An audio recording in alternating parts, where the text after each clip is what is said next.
છેલ્લા કેટલાક સમયથી દેશમાં ટ્રેન ઉથલાવવાના કારસા રચાઈ રહ્યા છે અને થોડા દિવસો પહેલા રાજ્યમાં જ સુરતના કિમ કોસંબા રેલવે ટ્રેકના પેલોડ અને પેડલોક અને ફિશ પ્લેટ કાઢી નાખવામાં આવ્યા હતા. આ મામલાની ગંભીરતાને જોઈ અને એટીએસ એનઆઈએ તપાસ માટે ગુજરાતમાં આવ્યા હતા. એક આતંકી એંગલ હોવાની પણ અહીંયા શરૂઆતની અંદર શક્યતા વ્યક્ત થઈ હતી. એંગલ પર તપાસ પણ થઈ રહી હતી, પણ જ્યારે સત્ય સામે આવ્યું તો સૌ કોઈ ચોંકી ગયા કે આ કોઈ આતંકીઓનું કાવતરું નહોતું, આ તો ઘરના જ ઘાતકી હતા. ટ્રેન ઉથલાવવાના પ્રયાસ કરનારનો પર્દાફાશ. તપાસમાં ઘરના જ ઘાતકી હોવાનું ખુલ્યું. ષડયંત્રકારી 3 લોકોની કરાઈ ધરપકડ. સુરતમાં ટ્રેન ઉથલાવવાના પ્રયાસ બાદ હાહાકાર મચી ગયો હતો.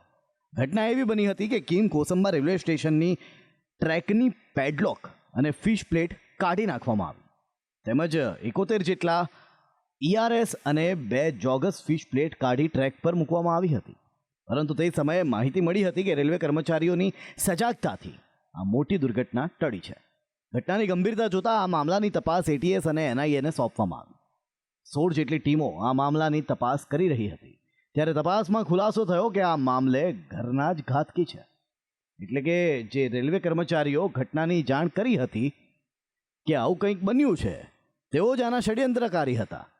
રેલવેના 3 કર્મચારીઓની તેમાં સંડોવણી ખુલી છે, જેમાં એક છે ટ્રેકમેન સુભાષ પોદ્દાર, જે 9 વર્ષથી રેલવેમાં નોકરી કરે છે. બીજો છે મનીષ મિસ્ત્રી, જે છેલ્લા 1.5 વર્ષથી કામ કરે છે.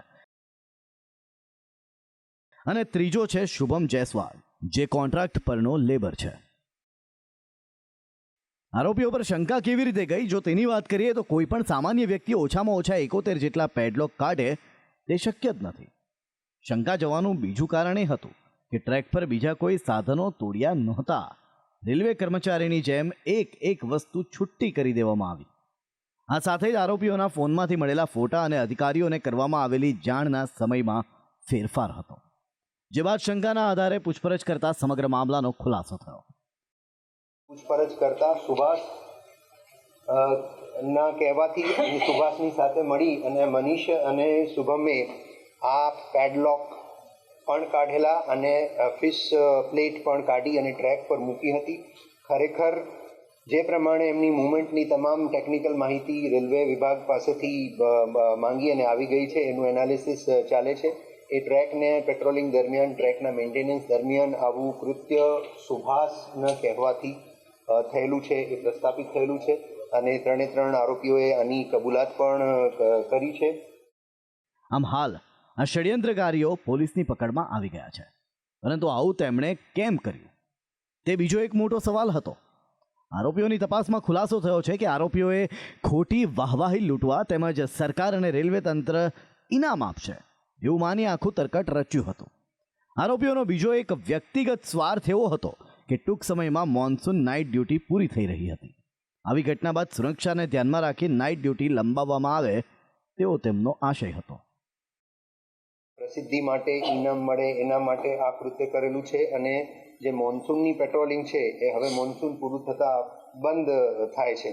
જો પેટ્રોલિંગ બંધ થાય તો જે નાઇટનો જે બીજા દિવસનો ઓફ મળે છે એ ઓફ પણ બંધ થાય. એ આ 2 કારણ પ્રાથમિક દ્રષ્ટિએ પોલીસને આરોપીઓની કબૂલાતમાં જાણવા મળેલા છે. એક કહેવત તો તમે સાંભળી જ હશે કે ઘર ફૂટે ને ઘર જાય. બસ તેવું જ કંઈક અહીં બન્યું, જ્યાં પોતાના વ્યક્તિગત સ્વાર્થ માટે 3 રેલવે કર્મચારીઓએ એક ષડયંત્રને અંજામ આપ્યો. જે કોઈ કારણસર મોટી દુર્ઘટના બની હોય તો શું થાત? ત્યારે આવા આરોપી સામે કડકમાં કડક સજા થાય તેવી માંગ ઉઠી છે. બ્યુરો રિપોર્ટ, સંદેશ ન્યૂઝ. વાત કરવી છે સ્માર્ટ શાસકોની. સ્માર્ટ સિટી વડોદરા છે અને મહાનગરપાલિકામાં બેઠેલા લોકો, એના શાસકો એનાથી પણ સ્માર્ટ છે. વારંવાર બુદ્ધિના પ્રદર્શન કરે છે અને ફરી એકવાર એવું બુદ્ધિનું પ્રદર્શન કર્યું છે કે મહાનગરપાલિકાની આખા ગુજરાતની અંદર ફજેતી થઈ ગઈ છે. પેવર બ્લોકવાળો રસ્તો હતો અને મહાનગરપાલિકાએ એના પર ડામર પાથરી દીધો અને એક અનોખી સિદ્ધિ મેળવી લીધી. અને આ બધા વચ્ચે લાંબા સમયથી સભામાં ગેરહાજર રહેતા મેયર પિંકી સોની કામગીરીના ફોટા પડાવી રીલ્સ બનાવવામાં વ્યસ્ત જોવા મળ્યા અને વિવાદ વકરી ગયો. સ્માર્ટ મનપાની ધૂળ ખાતી સ્માર્ટનેસ. પેવર બ્લોક પર ડામરનો રોડ બનાવ્યો. બુદ્ધિના પ્રદર્શને કરી મનપાની કિરકિરી. ગુજરાતના સ્માર્ટ શહેરોમાં વડોદરાની પણ ગણતરી થાય છે. પરંતુ વડોદરા મનપાની સ્માર્ટનેસ જોઈ તમે પણ વિચારતા થશો કે આ મનપાની સ્માર્ટનેસ શું ધૂળ ખાઈ રહી છે? મનપાના અધિકારીઓએ એવી બુદ્ધિનું પ્રદર્શન કર્યું કે રાજ્યભરમાં તેની કિરકિરી થઈ રહી છે.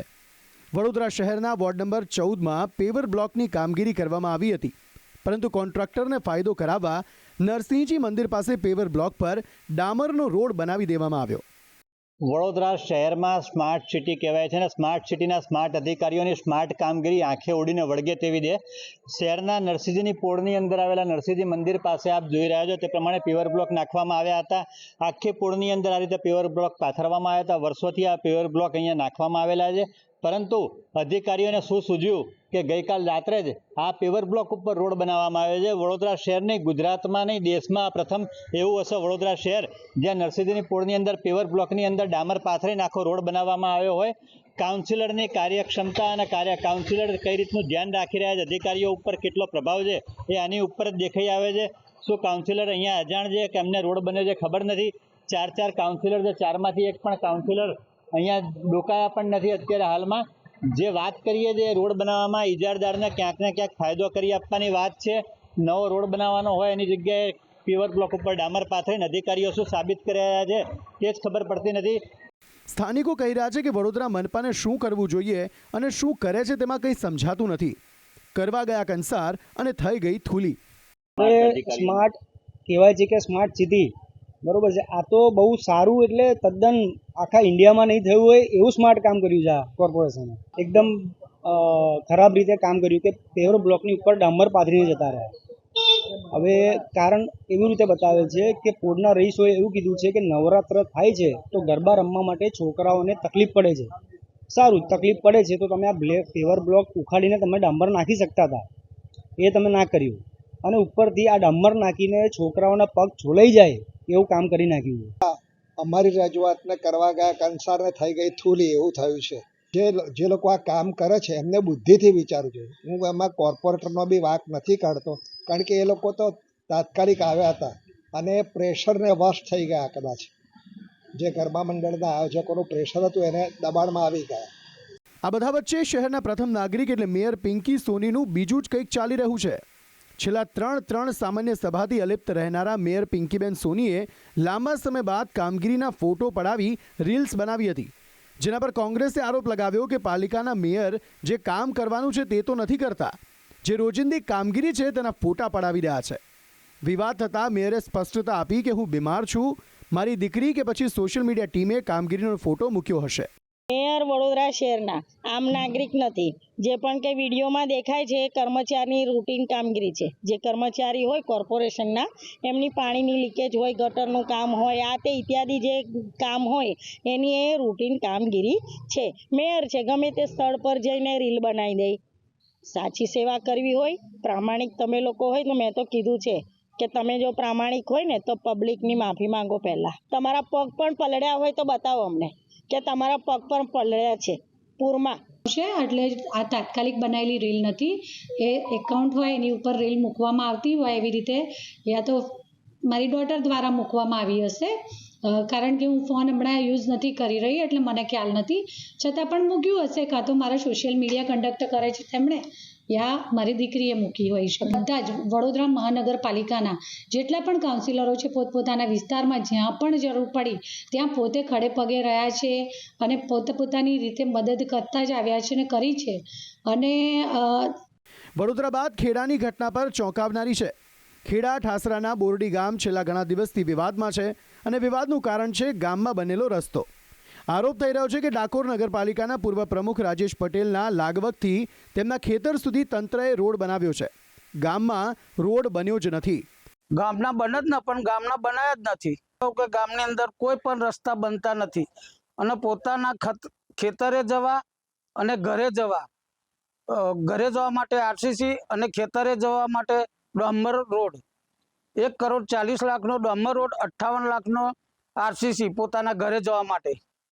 તો બીજી બાજુ નગરપાલિકાના પૂર્વ પ્રમુખ રાજેશ પટેલે આરોપોને પાયા વિહોણા ગણાવ્યા છે.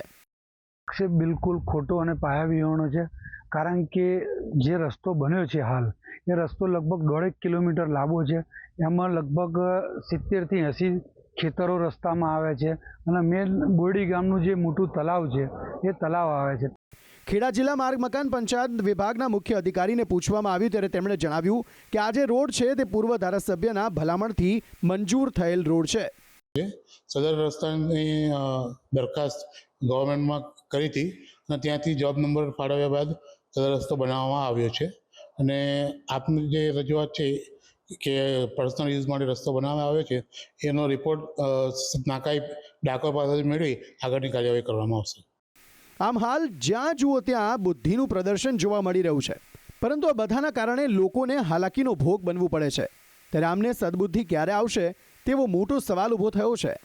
બ્યુરો રિપોર્ટ, સંદેશ ન્યૂઝ. રાજ્યમાંથી ચોમાસું વિદાય લઈ રહ્યું છે. આમ જુઓ તો વિદાય લેવાની શરૂઆત થઈ ચૂકી છે, પણ એ બધા વચ્ચે ફરી એકવાર વરસાદી માહોલ જામ્યો છે. દક્ષિણ ગુજરાતમાં જાણે કે મેઘાની હેલી છવાઈ ગઈ છે. સુરત, વલસાડથી શરૂ કરી છેક ડાંગ, નવસારી સુધી તમને મેઘાવી માહોલ અત્યારે જોવા મળી રહ્યો છે. અને આગાહી છે કે પશ્ચિમ બંગાળથી આવનારી આકાશી આફત આવનારા સમયમાં ગુજરાત પર કહેર વરસાવવાની છે. ગુજરાતમાં ફરી વરસાદની એન્ટ્રી. દક્ષિણ ગુજરાતમાં વરસાદી માહોલ. લાંબા વિરામ બાદ દક્ષિણ ગુજરાતમાં ફરી એકવાર મેઘાવી માહોલ જામ્યો છે. સુરત શહેર તેમજ ગ્રામ્ય વિસ્તારમાં બપોરના સમયે વાતાવરણમાં પલટો આવ્યો અને ધોધમાર વરસાદ તૂટી પડ્યો.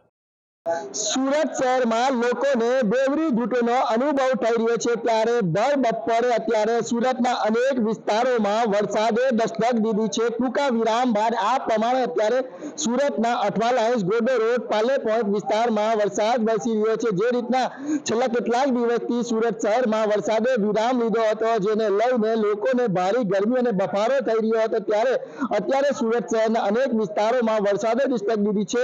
એક બાજુ દેખાઈ રહ્યું છે કે સુરત દાદા પણ દેખાઈ રહ્યા છે અને બીજી બાજુ ધોધમાર વરસાદ વરસી રહ્યો છે. સુરત ગ્રામ્યના બારડોલી તેમજ આસપાસના વિસ્તારોમાં પણ વરસાદી માહોલ જોવા મળ્યો. વલસાડ જિલ્લામાં પણ વરસાદી ઝાપટા પડ્યા. વાપી, દમણ, સિલવાસ સહિતના વિસ્તારોમાં વરસાદ પડ્યો. ડાંગમાં ભારે ઉકળાટ બાદ આહવા, સાપુતારામાં વરસાદ પડ્યો.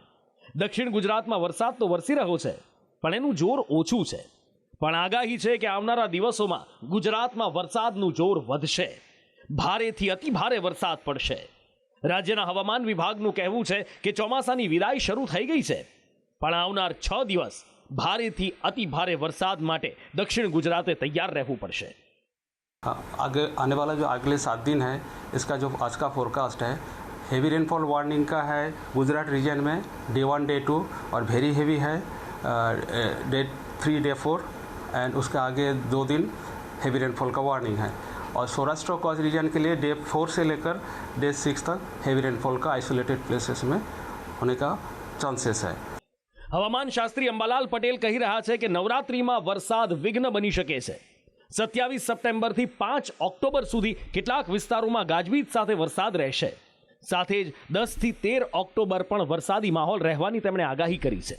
તારીખ 27 સપ્ટેમ્બરથી 5મી ઓક્ટોબર વચ્ચે હાથીઓ ગાજવીજ સાથે કેટલાક ભાગમાં વરસવાની શક્યતા છે. એટલે નવરાત્રિની શરૂઆતમાં પવનનો જોર રહેશે. આ ઉપરાંત તારીખ 10 થી 13 ઓક્ટોબર વચ્ચે ચિત્રા નક્ષત્રમાં પણ વરસાદ થવાની શક્યતા છે. ચોમાસું જતા જતા પણ ગુજરાતને ધમરોળશે અને આ વરસાદી માહોલ છેક નવરાત્રી સુધી રહેશે, જે નવરાત્રીમાં વિઘ્ન બની શકે છે. ખેર, આ તો આગાહી છે. આ આગાહી કેટલી સાચી પડે છે, કેટલી નહીં, એ તો આવનાર સમય જ બતાવશે. બ્યુરો રિપોર્ટ, સંદેશ ન્યૂઝ.